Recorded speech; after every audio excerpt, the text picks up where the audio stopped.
ഇതൊക്കെ രഹസ്യമായിട്ട് ചെയ്യുക എന്നുള്ളതാണ്.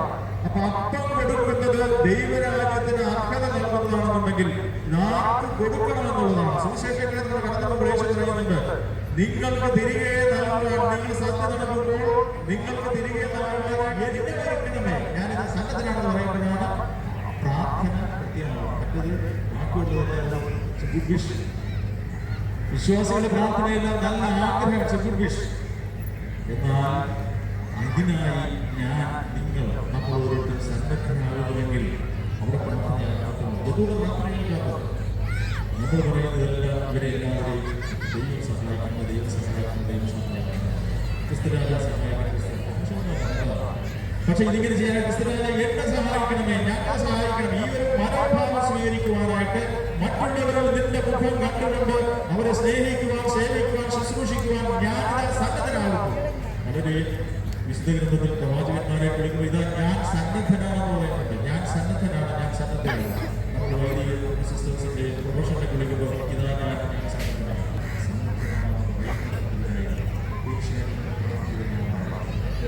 ഇന്നത്തെ പ്രാർത്ഥന ഇതൊക്കെ ഉണ്ടാകും. ഞങ്ങൾ ദർശിക്കുന്നു അവരെ എല്ലാവരെയും അവരുടെ രോഗങ്ങളിൽ നിന്നും ദുഃഖങ്ങളിൽ നിന്നും പ്രയാസങ്ങളിൽ നിന്നും വിശക്കിൽ നിന്നും തെറ്റിദ്ധാരണകളിൽ നിന്നും ഒക്കെയോട് സംസാരിക്കുവാനായിട്ട്, കൂടെ ഇരിക്കുവാനായിട്ട്, ആഹാരം കൊടുക്കുവാനായിട്ട് ഞാൻ സന്നദ്ധനാകുന്നു. ഒരു പ്രാർത്ഥന വരികയാണെന്നുണ്ടെങ്കിൽ അത് വേറെ പരീക്ഷയൊന്നുമില്ല. നമ്മളെ കുറിച്ച് തന്നെ വിലയിരുത്താൻ ദൈവം എന്ത് ചെയ്യുന്നു? ഒപ്പിട്ട് സീൽ വയ്ക്കുന്നതേ ഉള്ളൂ. എല്ലാവരും എല്ലാ കാര്യങ്ങളും 100% ഉണ്ടെങ്കിൽ കുറച്ചെങ്കിൽ നമ്മുടെ ദൈവത്തിൻ്റെ ഒത്തിരി പങ്കാളികളാകുന്നവരാണ്. നമ്മുടെ കുറവുകൾ നികത്തി ദൈവത്തിൻ്റെ മുഖം, യേശുവിൻ്റെ മുഖം മനുഷ്യരിൽ കാണുവാനായിട്ട് അതിലൂടെ നമ്മൾ ദൈവാന്വേഷണം, മനുഷ്യാന്വേഷണത്തിലൂടെ ദൈവത്തിൻ്റെ സ്നേഹം നമ്മൾ പിടിച്ചു പറ്റുന്നത് മനുഷ്യൻ്റെ സ്നേഹം.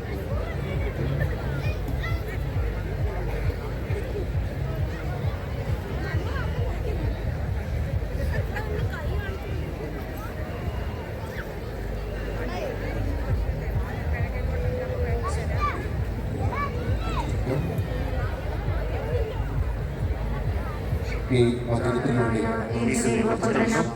എല്ലാ യുഗങ്ങൾക്കും മുൻപ് പിതാവിൽ നിന്ന് ജനിച്ചവനുമായ യേശുക്രിസ്തുവിലും ഞാൻ വിശ്വസിക്കുന്നു. ദൈവത്തിലുള്ള ദൈവവും പ്രകാശത്തിലുള്ള പ്രകാശവും സത്യദൈവത്തിലുള്ള സത്യദൈവവും ജനിച്ചവനെങ്കിലും സൃഷ്ടിക്കപ്പെടാത്തവനും പിതാവുമായ സത്യദൈവവുമായ വിശ്വസിക്കുന്നു.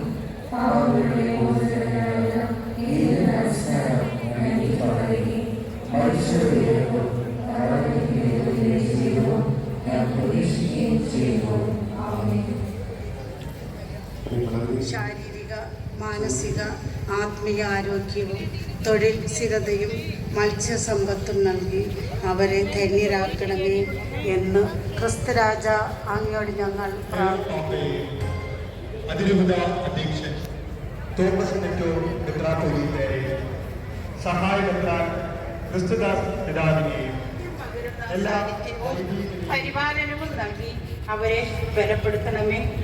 ഒപ്പം ഞങ്ങളിൽ നിന്നും നിത്യ സമ്മാനത്തിനായി അങ്ങേ പക്കലേക്ക് വിളിക്കപ്പെട്ട സഹരാത്മാക്കളെയും പ്രത്യേകിച്ച് പ്രാർത്ഥിക്കുവാൻ ആരാരുമില്ലാത്ത ആത്മാക്കളെയും അങ്ങേ സ്വർഗ സൗഭാഗ്യത്തിലേക്ക്